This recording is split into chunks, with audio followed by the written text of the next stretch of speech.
Ассалаумағалейкум, құрметті оқырмандар. Бүгін көптеген қиын сұрақтарды талқылаймыз. Менің каналыммен бірге болғандарыңызға үлкен рахмет. Ал бастайық. Егер бұл жағдайда жол жүру ережелері мен соның ішінде кері бұрылуға немесе бұрылуға тыйым салынса, қарсы жүруге арналған жолаққа шыққан кезде неге әкеліп соғуы мүмкін? Былай айтқанда, встречный полосаға шыққанда қандай штраф аласыздар дейді. Ол бізде 6 ай мерзімге көлік құралын жүргізу құқығынан айыру. Белгіленген бағыт бойынша қозғалыс келе жатқан жүргізушінің қайсысы қағидаларды бұзды дейді. Әрине бізде ақ көлік қана бұзды, себебі оның жүріс жолағы міне солға кету керек. Так, ақ автокөлік жүргізушісі жауабы. Терең ойықтан шыққан кезде артқы жетекті автокөліктің жүргізушісіне мынаны жасауға дұрыс. Ойықтан шыққан деген, ол колеядан шыққан деген сақылды орыс тілінде аударғанда. Сондықтан колеядан сіздер шыққанда төменгі жылдамдықта алдымен рөл дөңгелегінің шығу бағытына қарама қарсы бағытта күрт бұру, содан кейін шығу бағытына бойынша бұру. Міне жауабы А болады. Берілген белгілердің қайсысы солға бұруға тыйым салмайды? Ал енді қай белгіде біз солға бұрыла аламыз? Бірінші суретте бізде тік жүру деген нұсқау белгісі, тік жүру және оңға бұрылу. Бұл белгілерде біз солға бұрылуымызға болмайды. Үшінші белгіміз ол тыйым салу белгісі, ол бізге тек кері бұрылуға тыйым салады. Бірақ сіз қалған бағытта жүруіңізге болады, онда 3 болады жауабы. Бесінші белгіміз ол бір жақты жүріс жолына шығу. Бұл белгіде тура, оңға және кері бұрыла аласыз, бірақ сізге тек солға жүруге болмайды, себебі қарама қарсы бағытқа шығасыз. Бұлау ақпараттық белгі, жолақ бойынша жүресіздер, тек тура жүресіз, солға бұрылуға болмайды. Жауабымыз 3 болады.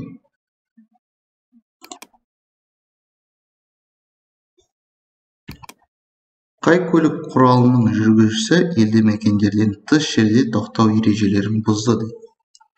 Енді суретті талқылап жіберейік. Мысалы бізде мотоцикл. Мотоцикл ол жол бойында тұр.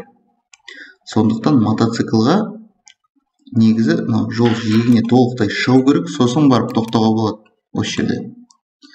Жеңіл көлік ол жүріс бағыты бойынша тоқтап тұр.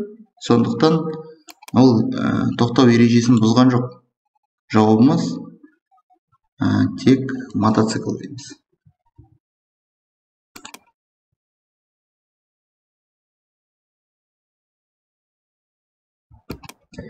Темір жол өтпесінің алдында бұндай маневрге рұқсат етіледі ме? Тағы да анимациясын бір көрейік. Міне келе жатыр. 50 метр қалды дейді темір жолына. Кері бұрылып кетті. Мұнда жол таңбасы жоқ, тұтас таңба, сондықтан сіздерге рұқсат етіледі. Бірақ 50 метр қалған кезде алып озуға тыйым салынады. Түсінікті ме? Сондықтан сіз рұқсат етіледі деп жауап бересіз.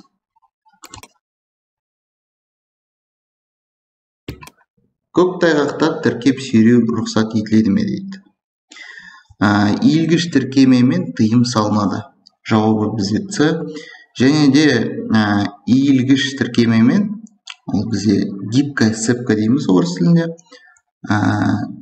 Егер де тежегіш істемесе, және де руль дөңгелегі істемесе, онда жүргізуге тыйым салынады. Қосымша осындай сұрақтар келуі мүмкін.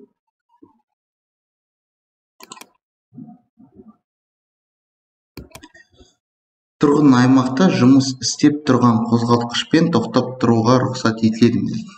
Ал талқылап жіберейік. Негізі тұрғын аймақта қозғалтқыш күшін қосып тұруға тыйым салынады. Және де мұнда жүк көлік және автобуспен тоқтап тұруға тыйым салынады. Және де оқу көлік құралымен жүруге болмайды, мұнда автошколаның машинасымен.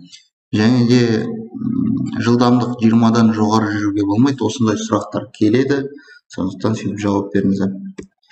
Мұнда жауабы тыйым салынады.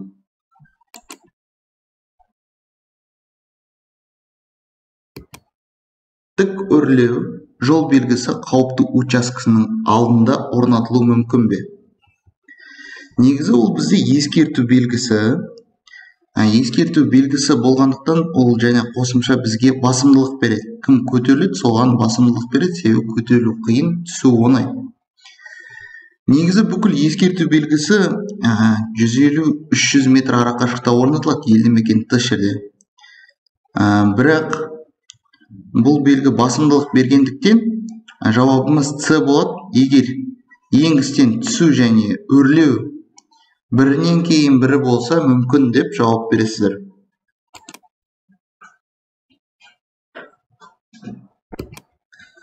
Ақ автокөлік жүргізушісіне көрсетілген жерде жолаушыларды отырғызу рұқсат етіледі ме? Ал талқылап жіберейік, қараңыздар. Мында бізде тоқтап тұруға тыйым салынады және де 50 метр деп тұр. Сонда 50 метр арақашықта сіздерге тоқтап тұруға тыйым салынады. Мысалы, осы жерде 50 метр деп санайық. Біздің сұрақ қойылып тұр бізде. Отырғызуға дейді, рұқсат етіледі ме дейді. Бұл белгіде сіз 5 минут аралығында тоқтауыңызға болады, жүк салу, адам алып кетуді, дұрыс па? Сондықтан сіздердің жауаптарыңыз рұқсат етіледі деп жауап бересіздер.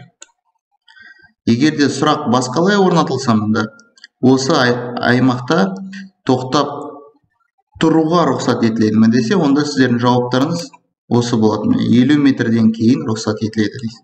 Сондықтан сіздер нақты оқыңыздар. Не жазып тұр? Отырғызу немесе тоқтау, немесе тоқтап тұру десе, ол тоқтап тұру деген сөз емес, ол 5 минуттан жоғары деген сөз.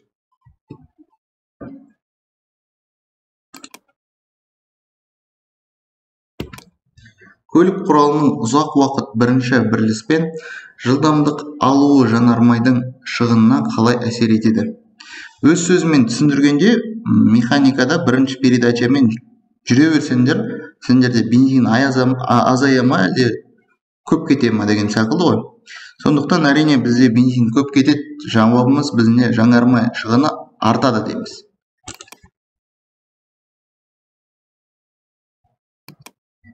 Жеңіл автокөлік жүргізушісі жаяу жүргіншілерді өткізу тиіс пе? Әрине, көлік құралының жүргізушісі солға, оңға бұрылған кезде сіз міндетті боласыз жаяу жүргіншіге жол беруге. Сондықтан тиіс деп жауап береміз.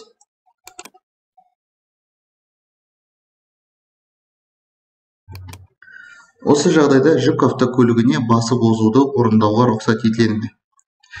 Талқылап жүрейік, тағы да бір анимациясын қарайық. Міне көрдіңіздер ме? Мында осы суретте бізде екінші жолақта жүк көлікпен жүруге тыйым салынады дейді. Сондықтан сіздердің жауаптарыңыз, біз бұл көліктің салмағын көріп тұрған жоқпыз ғой, сондықтан жауаптарында болады мұнда. Егер де бұл көліктің салмағы 3,5 тоннадан төмен болса, рұқсат етіледі. Осындай жауап болады. Себебі жүк көлік пен жеңіл көліктің айырмашылығы салмақта. Жүк көлік 3,5 тоннадан жоғары, жеңіл көлік 3,5 тоннадан төмен. Егер де біз жеңіл көлік болсақ, міне, айтылған сөз бойынша, сонда бізге рұқсат етіледі бұл жермен жүруге, жолақпен.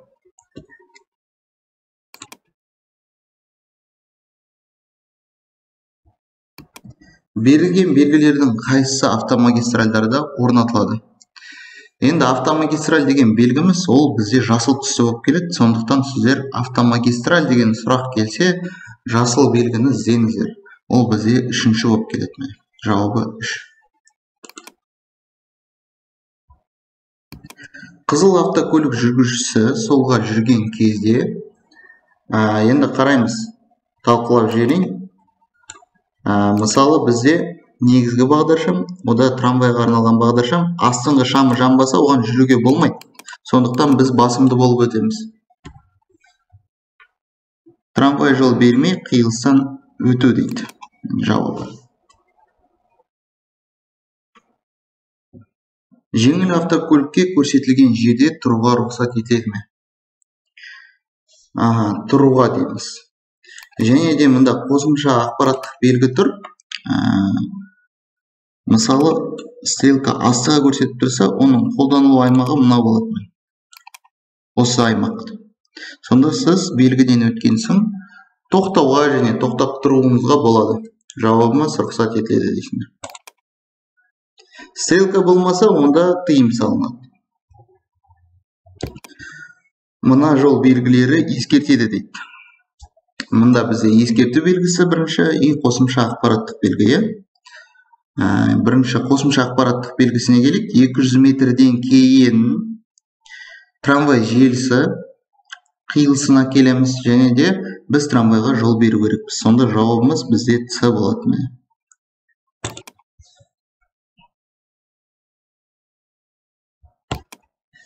Жүргізуші трамвайға бара жатқан жаяу жүргіншілерге жол беруге тиіс пе? Әрине тиіс.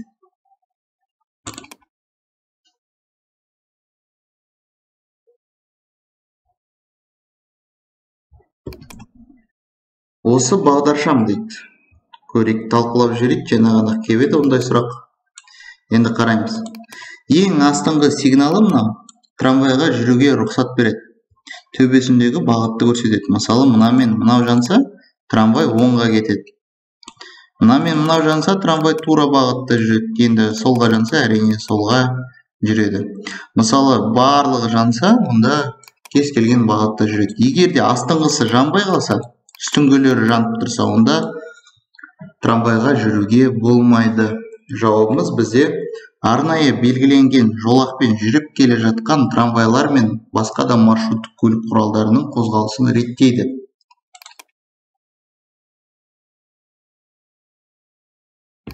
Көрсетілген белгілердің қайсысы басқа жүру бөлігін ауысудың алдын ала нұсқағышы деп аталады? Ол бізде әрине 5-ші белгі. Сонда сіздер қарама-қарсы бағытқа шығасыздар. Көбінесе бұндай жол жұмыстар кезінде орнатылады. Жауабымыз 5 болады.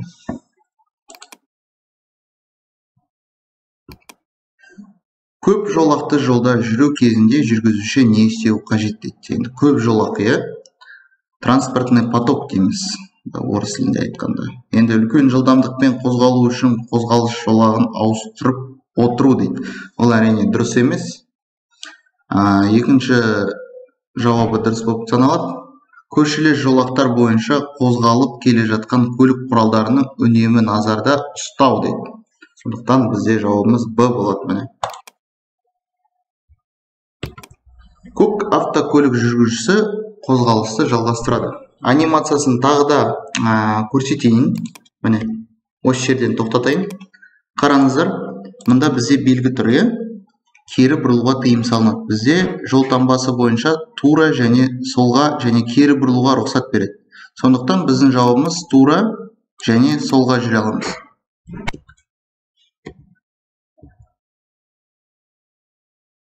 Тура және солға дейміз.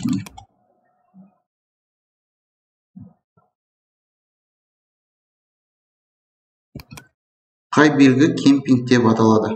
Ол бізде қызмет көрсету белгісі. Кемпинг дегеніміз, ол бізде 3-ші белгі, міне мынау.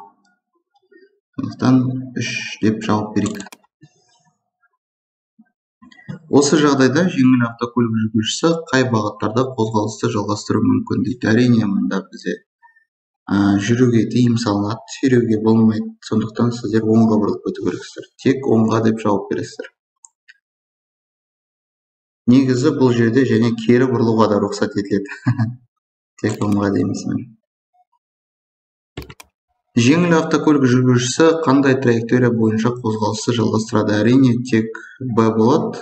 Себебі оң жақпен жүреміз біз. Құрметті оқырмандар, бүгін осы видеомен тоқтаймыз. Бірақ сіздермен қоштаспаймыз әрине. Әлі бізде алдымызда өте көп видео болады. Сондықтан тіркеліп, комментарий жазыңыздар және де лайкты басып ұмытпаймыз достар.